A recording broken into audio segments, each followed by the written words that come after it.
I am not a big believer in owning gold to grow wealth. From the years 1971 to 2024, the return of the S&P 500 has averaged over 10% a year, while that of gold has averaged just below 8% per year during that same time. And over the course of multiple decades, that compounding can make a real difference. But where I see folks getting confused, or potentially having the fear of missing out, is when constantly you see in the headlines that gold is hitting all-time highs, especially between late 2024 and all through this year in 2025. But I personally look at chasing gold for growth similar to buying fire insurance on your home because your neighbor's home burned down and they received a payout. And with that, I've seen time and time again where when investors start to chase a hot theme or something that seems sexy, they end up feeling jaded because emotional investing tends to lead to bad outcomes. Generally speaking, there are 4 ways to own gold. So let's talk about the first one, which is owning physical gold.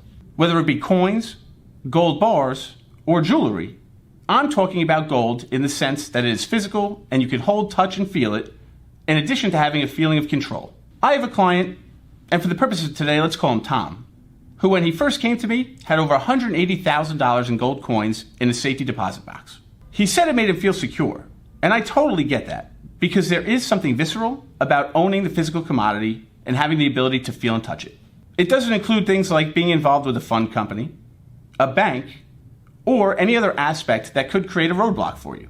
However, something that Tom did not fully understand was the potential for friction involved in owning the physical commodity. Whether it be trying to sell it in the event of an emergency liquidity situation, or the costs around buying, selling, or owning, Tom grossly underestimated what was involved. Truth be told, when you go to a dealer to make a purchase, they could end up marking up the commodity somewhere between 2 to 5%.